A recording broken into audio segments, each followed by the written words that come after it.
Alright, today I'm going to go over the standard 510 setup and the standard 510 cart, how to fill it, and I'm also probably going to go over the drip tip and a bridgeless atomizer. Alright, here's your standard battery, Ego battery with a 510 socket.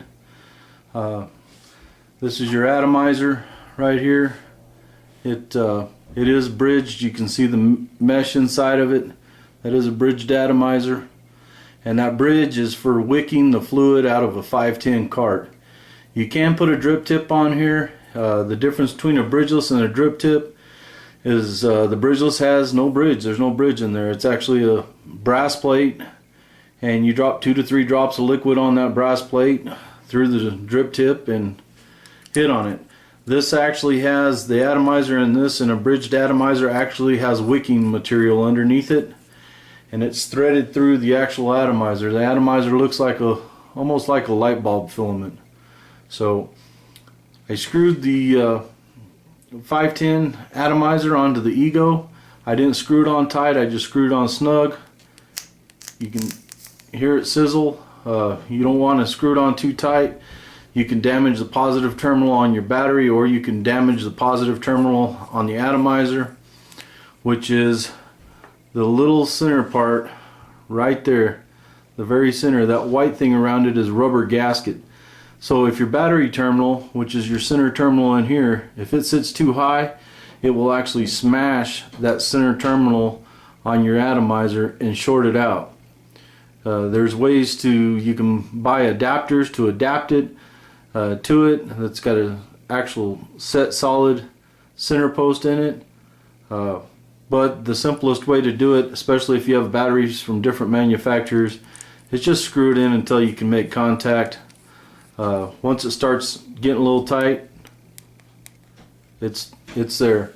You want to take a couple drops of fluid, about 3 drops of fluid inside there, and that keeps your atomizer nice and wet for startup. And let me show you what a bridgeless looks like.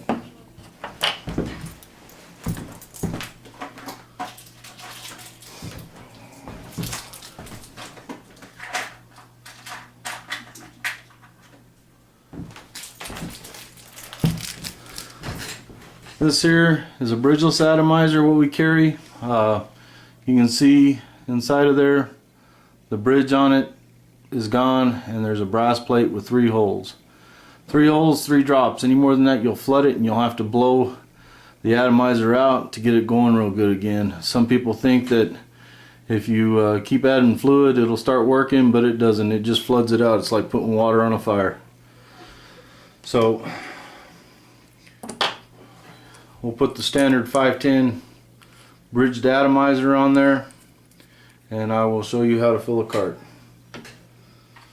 This is a standard 510 cart.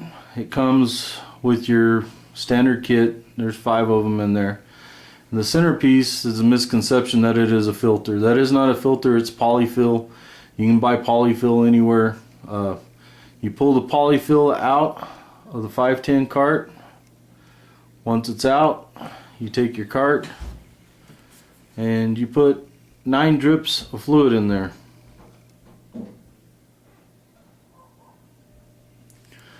9 drips will fill it about 3/4 full. If you try to fill it with polyfill in there, it's going to take you a long time to actually get it all in there. Then you take your polyfill, put your polyfill back in so it'll absorb it. That's all that polyfill is to absorb it and help it wick onto the bridged atomizer. And then we take our liquid and drop 2 or 3 drops on there, and you can see it starts absorbing it pretty good. And you want to continue to put drops on there until it pulls on the top. Now if you remember, we already put some drops inside our atomizer. So what we do now, we take our cone, This is a cone. It's to protect the atomizer. It is not to hold fluid in. You don't want to tighten that too tight. If you put too much fluid in your atomizer, you'll know, because it'll start leaking out all over the battery. Best way to fix that is to take the atomizer out and blow it out, put a couple more drips on it, wipe all the excess fluid off. And then you take your 510 cart. You can see it's pulled up on the top. Push it inside your atomizer. Once it's all the way down, you're ready to go.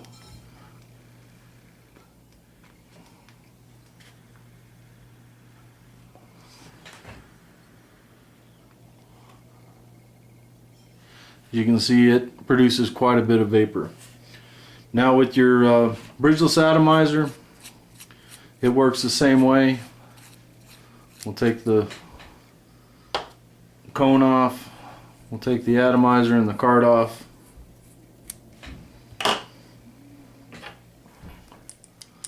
Put the bridgeless on. And we'll put the cone on. Let me get a high color drip tip so you can see it in the camera.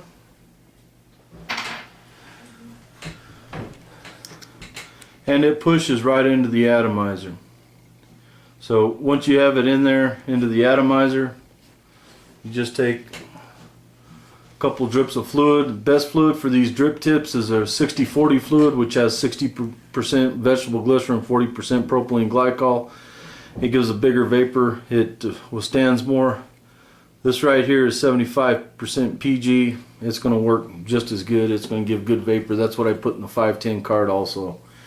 With your drip tips, best solution is a 60-40 liquid. So get it in there, right down the pipe, blow into it until the liquid drops, and take you a nice good long drag. Most people will take a hit off of this like they're hitting off of a marijuana pipe. I guarantee you they will choke and cough just like they would if they took a hit off of a cigarette the same way. The way you want to inhale one of these is to get the vapor into your mouth and then inhale it. So, got a little pop, it's fired up, ready to go. Here we go.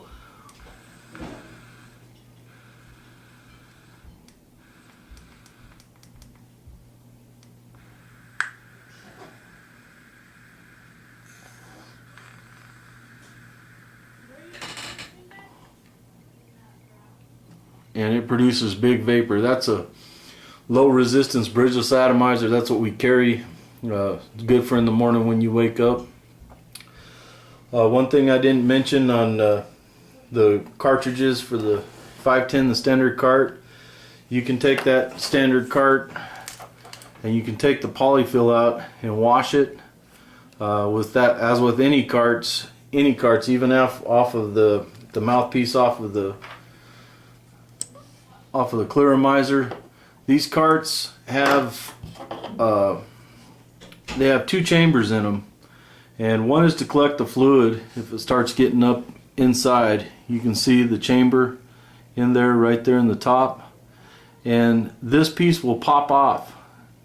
You can bite down on it or anything else, but continuing to do that will loosen it up and it'll become a choking hazard. It's the same thing with the 510 cart. Once you use them enough times, I mean, they're cheap, you can replace them. Just replace it or take the vent pipe off. I just took that one off and you can see that, get a little closer. You can see you can collect fluid up in there and then you take that off and clean it out. Or you can just wash it out. A lot of them, I take it off right away because I like my airflow to be faster. Some people don't like it, but I take it off right away so my airflow will be faster. And if I build up fluid in there, I'm going to see it and be able to clean it out a lot quicker. So, but that's the standard 510 cart, how to take it apart.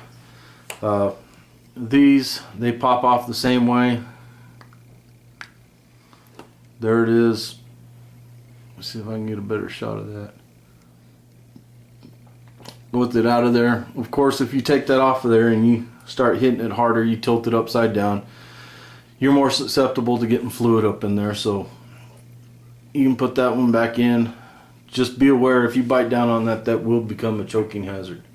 So keep your carts maintained and you won't have to worry about it. That's the ins and outs of the atomizers. You can wash these out with some warm water. You can boil them, whatever you want. If you dry burn them, that's something some people do for a last resort. I don't recommend dry burning them if you failed to maintain your atomizer. And you get to that point of dry burning it, you just need to buy a new one anyways. So blow them out every day, blow through them into a paper towel, blow all the fluid out of them, and soak them in some alcohol or some propylene glycol once a week, and get it all cleaned out. Thanks.